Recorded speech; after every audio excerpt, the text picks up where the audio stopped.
Good evening, ladies and gentlemen. I welcome you to an interview with the President of NISBAT, Mr. Sipal Singh, who's a former police officer, and General Deepak Sapra, who's a former Managing Director of the Army Welfare Placement Organization. Today, we are going to discuss the status of the security industry, the private security industry, after the enactment of the PASARA Act. Mr. Sipal Singh, when did the PASARA Act came into being? I may start with a few words that the workforce of a private security industry, as we all know, is today much more than the combined strength of Army, Navy, Air Force, and police. They say about 9 million people are today employed at private security guards, and the growth rate is 20-25%. Now, PASARA was introduced in 2005, and ultimately President consent came in March 2006. After the introduction of PASARA, what problems, what legal lacunas, what difficulties, work constraints and restraints were felt? That is the main issue to be discussed. We often feel, sir, and it is often said, very often the economists talk about institutional restrictions and constraint which hinder the growth of any industry in any country. One such important restriction is a flawed legal system of the country. Now, the Constitution provides certain powers to the states also to enact some laws as per concurrent lists of the Constitution. Interstate variations in law and at times interstate variations in rules, they completely make the particular legal provisions vague and varied in various states and vague to some extent. Now, the private security industry, after regulation, they saw a regulation, that Private Security Agencies Regulation Act. I feel that this act is not regulatory in nature. A number of provisions or restrictions are more strangulating than regulating. Some section of this act are not properly worded. Their interpretation is varied from state to state, creating hurdles in compliance. Now, if you go to the details of various sections without naming the section as such, you will easily come to know what are the main restrictions and lacunas. Sir, if you permit me to add to it, sir, to what Mr. Sipal has said, sir. Pre-2005, this was a totally disorganized sector. A very positive step was taken by the industry and the government, and they created an act. So what happened, sir? As compared to other industry, the security industry became more organized and earlier than others, number one.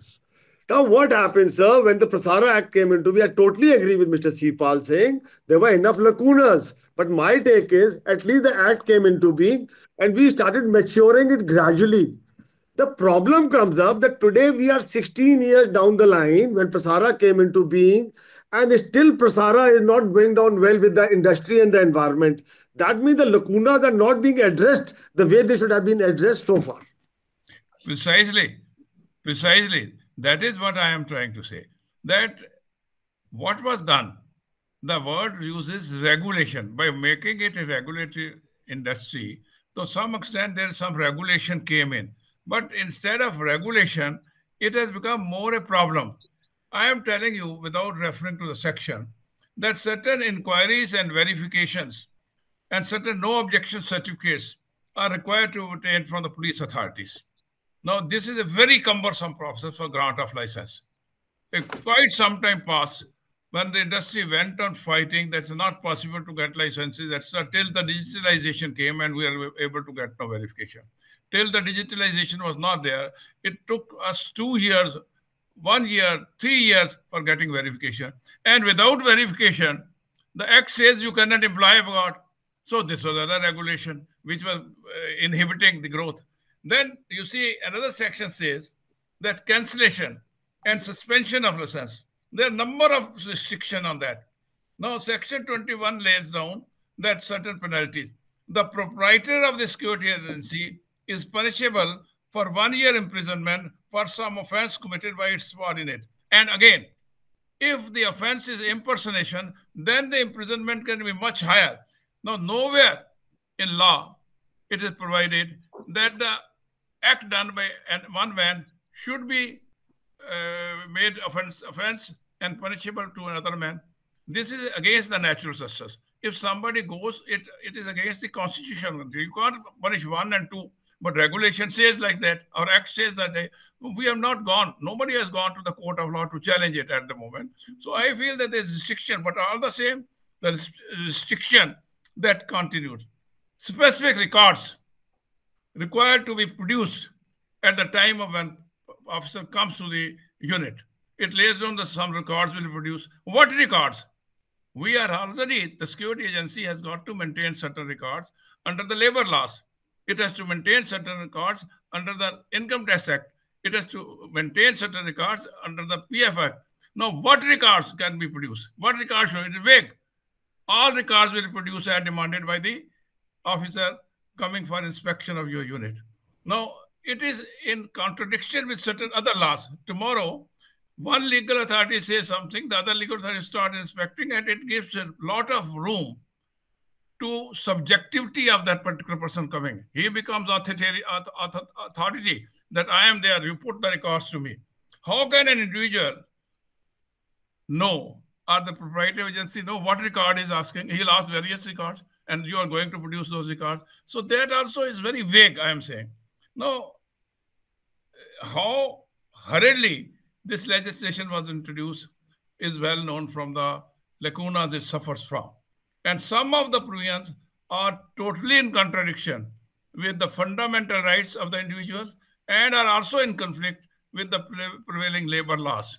So my submission is, though PASARA tried to bring about certain regulation, yet the act was passed in hurriedly, and lot of lacunas, lot of vague definitions were left, which is not yet been cleared. Now let's get into the licensing part of the business. A security agency has to apply as per the PASARA Act for a license from every state. If you are functioning in all the 28 states of the country, including the union territories, then you would be requiring something like 35 or 36 licenses before you can sort of be a pan-India organization. Now, how convenient is it to get so many licenses? Sir, again, that is precisely, sir, what you are saying. You are almost endorsing my views. I am saying there's no such thing as a national license. They have not given us a national license. Again, here the question is conflict. The Constitution provides you that, all right, the Central Act can be passed. Now, the Central Act enactment or regulation is depending on the state, because the internal security is a state subject. In the transport industry, for example, they have passed, there's a national permit, which is applicable once it is passed. So in your case, or in the case of private security, one license issued by one authority is not applicable to other state. So there's no such thing as national license. And it's not possible because it is one side you say it is a state subject. Other side, we are passing an act which is a central act. So I submitted to you right in the beginning of my interview that there are a lot of lacunas, obviously for the reason that we ourselves are not clear. I mean, this country is not clear whether this act should, because there are a lot of lacunas, other acts also. A study was conducted when it said that thousands of laws are still there, which are not even known to some of the legal experts also, which are lying somewhere and catching dust. So this needs, the entire thing needed a review. And we have projected this thing many a time to the government, but the legislature, the change of an act requires again the full-fledged debates, and it has to be passed by the parliament. The act cannot be changed or amended. Only rules can be amended. And the rules were recently amended by model rules. Still, those model rules are only central rules. Whether they become applicable or they want to be applicable to state depends. So my question to C.Pal Singh sir is that it is a central government subject to be promulgated by the state government. Can the state government carry out any amendments to PASARA? Sir, I am saying no. First of all, is not central government order. It is central government act. Act is entirely passed by the parliament. There are so many acts passed by the central government. And those acts, when they are applicable in the state, depends whether it's in the concurrent list, whether in the state list, or whether it is the list of unitary list. Now, in this subject is neither in the concurrent list, that is, it is state subject internal security, nor it is a central subject. Its subject continues to be that of the state, because they are equating it as a law and order. Although security agencies are not, but they equate it with a law and order, and hence the central act has to be made applicable by the state. Listen to me, sir. This act was passed in somewhere 2005 and enacted in 2006. It took for the states to understand whether we should do it or not. Good about 6-7 years. Some state in the first 2 years, next state in the next 3 years, next state for about 6-7 years. There was no even uniformity whether all the states are complying with that. So obviously, this act is purely a central act. Rules are there. They are also called model central rule. They are not. So now I'll add to what Captain Pawan Ahluwalia was saying. It is a central act, and I take it then we should also get a national permit. There should be one central agency issuing a central certificate. Add-ons can be by the states, but one cannot run to 31 states and keep getting Prasara licenses all over the place. It's highly discouraging. No, that is precisely what we are. I am also saying it is discouraging because this act as such does not lay down anywhere as a national permit. Act doesn't say anywhere a national permit. Neither the states are going to a national permit. If the state gives a national permit, how do a law and order situation in one state can be applicable in another state? National permit means that this particular agency can also operate here and operate in other state. But the other state may say, no, we are not operating like that.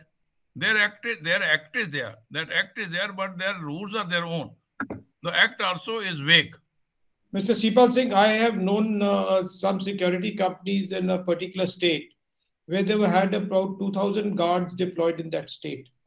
They had a problem in one unit where one guard did something wrong, and the controlling authority felt that the conduct of the security agency at that particular point was not correct, and he cancelled the license of this agency. And in one stroke, he did away with 2,000 guards' employment under that security company. It is absolutely a horrific incident which has occurred in our country, and I don't think it should be repeated ever again. What are your views on it? Absolutely. Now, here another conflict will come. A security agency may be having 2,000 guards in a particular state. I'm only saying for the sake of discussion.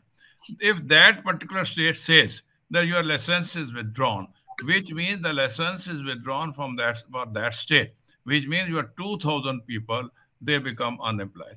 But if it's a national act, it's the other way around. If it's a national act and one national agency says that your license is cancelled, that anywhere your guards are there, they'll be over. So therefore, there are... So what is required is an amendment to the act which sort of facilitates the business rather than put curbs and strangulation on the industry. By this particular act, though there's some recognition that's come about, but the worst part is that it has also put too many curbs on the functioning of the agencies. General Sapra, you have been the managing director of AWPO. Were you ever confronted with the strangulation of the Prasara Act? I'll be very frank, sir. When I was dealing with one or two institutions where we wanted to give ex-servicemen, for example, in Andhra Pradesh, I was trying for something in a university in Delhi. They were literally after me that we want that Army Welfare Placement Organization should have a Prasara number. And I said, see, I am only dealing with ex-servicemen. And why is Prasara mandatory for me? I'm doing it as good as a government organization. But they were not in agreement, sir. They wanted that we must have a Prasara number. Without Prasara, we could not proceed further. There was a big trouble, big problem. I never knew whom to approach, how to approach, and how to get it amended. And I'll be very frank, I could not get it amended. The rule still stands. If that is to be done, I require a Prasara number. So that problem is continuing over this.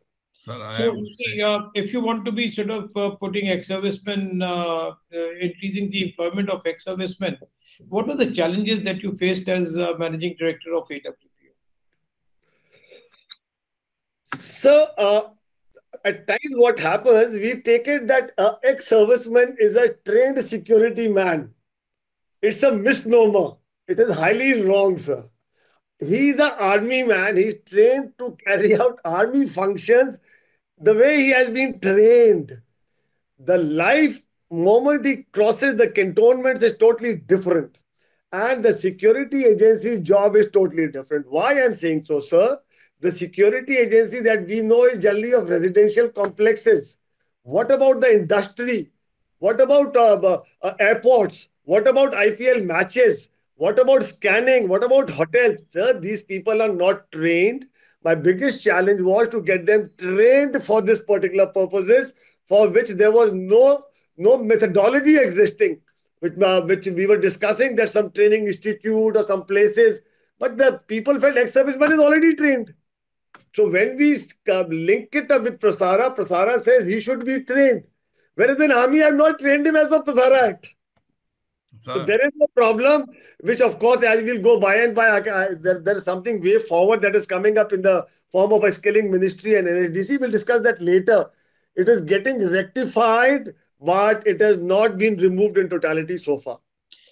Mr. Sipal Singh, does the Prasara Act apply? Is there any police organization which is similar to AWPO? I didn't get it, sir.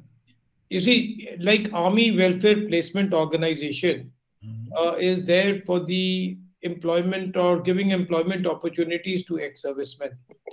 Is there a similar organization under the Central Police Forces? No, this is, laid down they have laid down certain percentage. That's this much percentage will come from the army. That's all. There's no sign in laid down. No, So I'll clarify, sir. Captain Pawan Ahluwalia, sir. I'll clarify. Sir, Army Welfare Placement Organization has been created only for the reason because our retirement ages are 35 onwards. CAPF, the retirement age is 60. They already finished their tenure and nobody will like to have a security guard more than 60. That is why AWPO is a very unique organization because he has to take care of a Jawan between the age bracket of 35 onwards till about 60 years. And it is a very, very unique, and that is why a retired army personnel cannot be compared with any other organization of CAPF. May Yes, sir. Submit. No, the second part of General Supply is absolutely correct. The first part, I beg to differ with him. As he says, they are not considered as trained. No, the Act says that in their case, in the case of ex-army people, the period of training has been reduced. Therefore, you consider them as trained to some extent, A. So therefore, the Act says that this much will be B. When we introduce the recognition of prior learning of the present security guard who are asked to undergo certain training, our main issue, our main argument was that you recognize the prior training or having undergone training in army and give them certain facilitation in reducing their number of periods. Why not the guards who are already there, who have undergone some training or are already undergoing some, they have undergone some period of duties, why not they be given some concession? Therefore, recognition of prior learning was introduced. So my submission is that guards of the army are given concession to that extent. In fact, that was the premise on which we based our recognition of prior learning. Mr. Sipal Singh, you're so experienced in this line of work. Can you enumerate what are the difficulties that a person or a entrepreneur would face in starting a security company under the new regime of the Prasara Act? There are, as I submitted in the initial, everything. There is a lot of problems. First problem is, which you clearly brought out, getting a license itself is a problem. because getting a license, they have laid down. No, you'll be surprised to know in Haryana it is laid down that they should be having their office at the same state in the same. Otherwise, we cannot give you a license. In certain states, is already the headquarter may be anywhere, so long their branch is there. So there are a lot of problems a person has to face while getting a license. After he gets a license, then the question of conflicts comes. The conflict is that you have taken a license, but then how you verify your guards? The verification is pending. That is another difficulty for a person that unless they are verified, they will not be taken. Third question will be, are they trained? Are they trained as per PASARA? Or they are not trained at all? Are they ex-army and you are giving them half training? So a lot of problem arise before a person starts an agency. Another very important factor I like to tell you, very, very important factor. The Act lays down that in case of non-compliance of certain clauses of the contract between you and the client, your license can be cancelled. Believe me, is the most ridiculous clause. I tell you why. A commercial dispute can be brought into a licensing issue. You see, no law should say that. Sir, a law says, and I'm telling you, a contract is arrived between the client and the security agency. According to that contract, some clauses are laid down. And if the client says that this particular clause has not been complied with, the authority is there with the licensing authority to cancel your license. Why? It is under the contract labor, or it is in a contract act, or it's a civil dispute.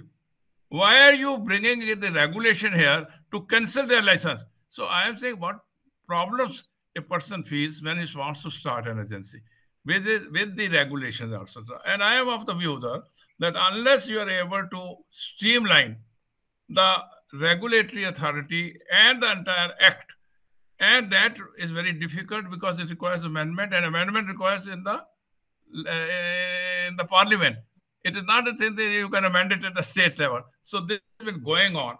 B, the other method is that somebody from some particular agency goes to the court of law and challenges certain provisions.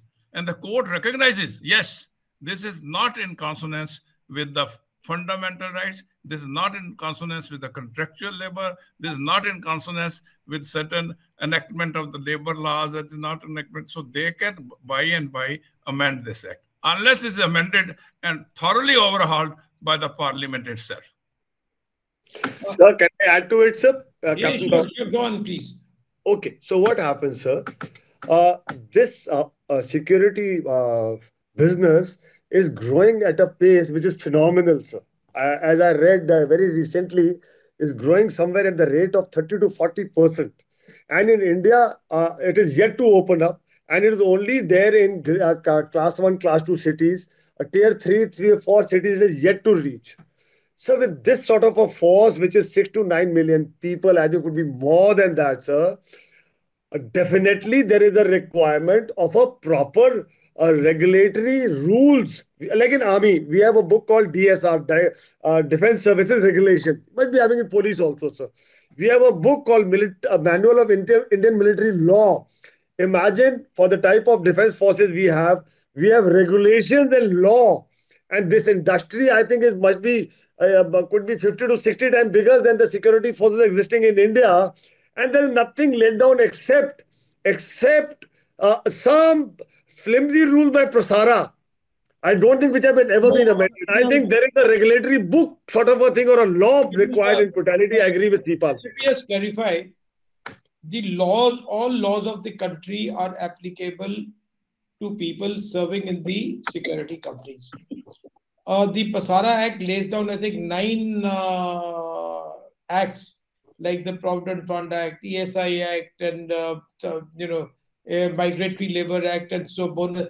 There are about 9 acts which are clearly stated in the PASARA Act, as if the PASARA Act is going to comply with them. Plus, all the laws that are there of the country under the CRPC and the IPC are also applicable. So it is incorrect to say that there are no laws that are applicable to them. While in the armed forces, they function under different circumstances, and therefore they require different set of rules and laws to govern them. whereas the private security industry is functioning with the public at large. Sir, you're using the private security industry. The word, this is a specific industry. Now, what happens? Law of the land is applicable to all. IPC is good to anybody in the country. But my point is, suddenly you cannot take away a license of a company for doing something wrong over there. There has to be some sort of a protection to those people and protection to the security guard also. Just by saying one mistake in this thing and your license is quashed, I think the industry requires some sort of a protection. It does. There's a lot of amendments that are required. One last word from you, Mr. Sipal Singh, closing remarks for this evening on the PASARA Act. My point is of saying, it is not a question of act or a rule of the land, etc. This act itself has many defects and many lacunas. Nobody has challenged it. Everyone is going on and on. Just like you have a tug of war going on between the agency and the controlling authority, ultimately agency has to fall in line with the controlling authority. Thereby, you lose not only the respect of the particular profession, thereby you are also giving fill-up to certain things which are not transparent. Well, one example I say, one very interesting thing. It lays down, the act says, that the controlling authority would be the person of the rank of Joint Secretary or IG, minimum. Nahi likha. This is vague of the rank of, and it goes on the the same sentence goes on further that however, he can designate any other authority under him. So he will designate, let us say, he designates a head constable. Let us say he designates a sub-inspector. Let us say he designates somebody else. He becomes the controlling authority. So he visits your premises. He asks for your records. He is competent to get your license concerned. So that is why I say that the very prestige of the particular profession gets compromised. And this is a process which needs immediate action. We have expanded, there's no doubt. We have also developed, we have made it certain things, we have made it skilled labor, we have made a skilled card, which we can discuss in subsequent interviews sometime. But basic flaws and the basic restriction and the basic strangulatory measures for the industry continue to be there. We have not addressed them in the manner which are required to be addressed. Thank you. Closing remarks from you, General Sapra. Sir, I only look at this industry as a very big growing industry. It is becoming an organized sector. But when I read the organized sector, it says only about 40% is organized. 60% is still going on a freelance basis. Sir, it requires a concerted effort. It requires a directional approach. It requires clear rules and regulations. And it also has to be user-friendly. By user-friendly, I mean is when we are going for Make in India, security sector is also making it, sir. We also require lenient rules. By lenient, I mean not which can be circumvented. I am talking of rules which are convenient for people to open their own security agencies and not be scared. Not be scared. So my take is, sir, that earlier we organized this sector, the better it is. This is one of the sectors which is going to give maximum employment to the youth of the country. Thank you very much. I think this ends the first session of our discussion on the PASARA Act. And we will now get into the second stage of our discussion, where we will look into the lacunas that the PASARA Act has and the way forward in trying to solve them. Thank you very much to both of you, Mr. Sipal Singh and General Sapra, for being on the Nisbat Show. Thank you very much. Thank you, sir. Thank you very much. Regards, sir. Thank you, sir.